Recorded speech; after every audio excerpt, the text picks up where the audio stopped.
The Vurek exploratory vessel Jatal emerged from hyperspace on the edge of Sector 923, a desolate quadrant mapped centuries ago and long believed to be lifeless.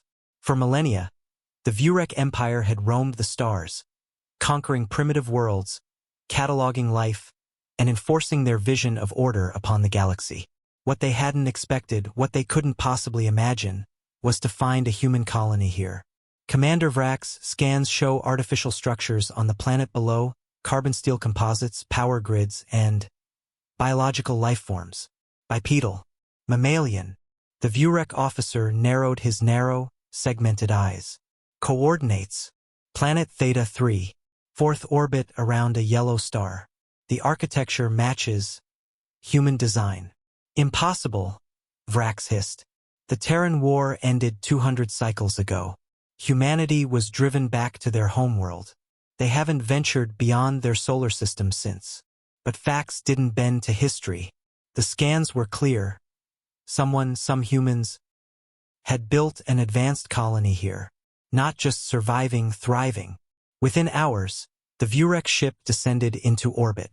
Through thick cloud cover, they saw gleaming towers rising from lush forests, powered by solar arrays and geothermal cores. It wasn't a military outpost. It was something else. It's beautiful, whispered Subcommander Rel. Send a diplomatic drone, Vrax ordered. No aggression. Observe. Report. The drone descended like a silent hawk, landing near the colony's center square. There were no walls, no defense turrets, no war machines. Just people, humans of all colors and ages, moving freely among their structures. Children played under synthetic waterfalls. Old men carved wooden sculptures. There were farming drones tending fields and high-altitude wind farms churning electricity above. It was peaceful. Too peaceful. Then the drone was approached. A human woman, likely in her late 30s, stepped toward the camera. She wore a simple gray utility suit with the letters UCS, Eden Project, on the chest. She smiled. Welcome to Eden, she said. We've been expecting you. Hours later, a landing party from the Jatal stood face-to-face with the colony's leaders inside a glass pavilion overlooking a massive botanical garden. The human who had greeted the drone introduced herself as Dr. Alara Monroe, governor, botanist, and third-generation colonist. You're not afraid of us? Commander Vrax asked, visibly confused. Alara sipped her herbal tea and smiled. No. Should we be? You are a rogue human colony, Vrax replied. The Vurek Empire has the right to enforce galactic compliance. You could try, Alara replied calmly. But you wouldn't succeed. Vrax's brow furrowed. You're unarmed. Alara set her cup down. Not quite. Before he could respond, the walls of the pavilion dimmed. Holographic screens flickered to life, showing the interior of a massive underground facility buried beneath the colony. Advanced AI cores, hyperreactor engines, orbital defense platforms cloaked in low orbit. Hundreds of them. This colony, she said, was seeded after the fall of Earth's alliances.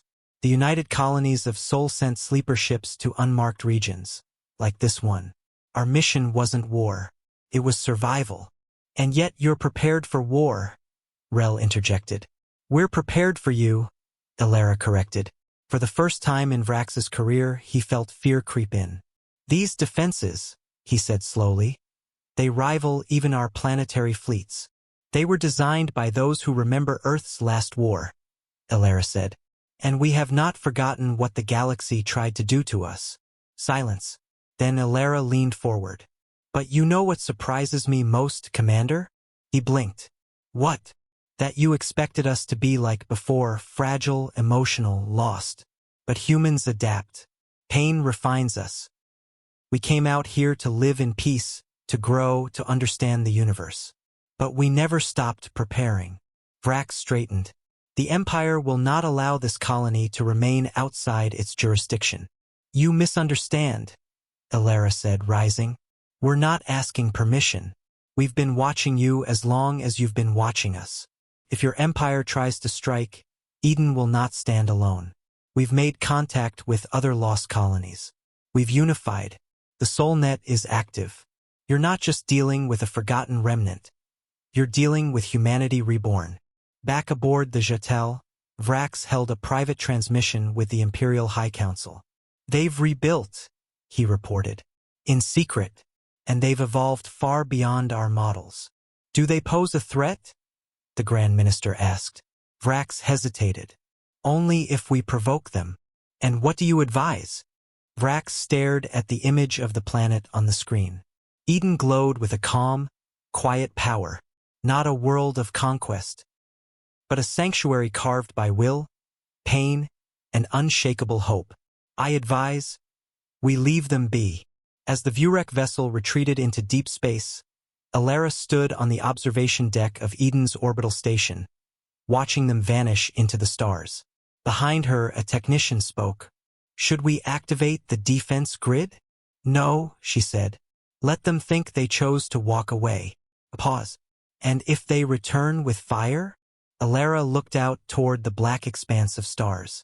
Then they'll see what it means to awaken a species that refuses to be broken. We were scattered, yes. But now we remember who we are. She smiled faintly. Let the galaxy be warned. Humanity is no longer hiding.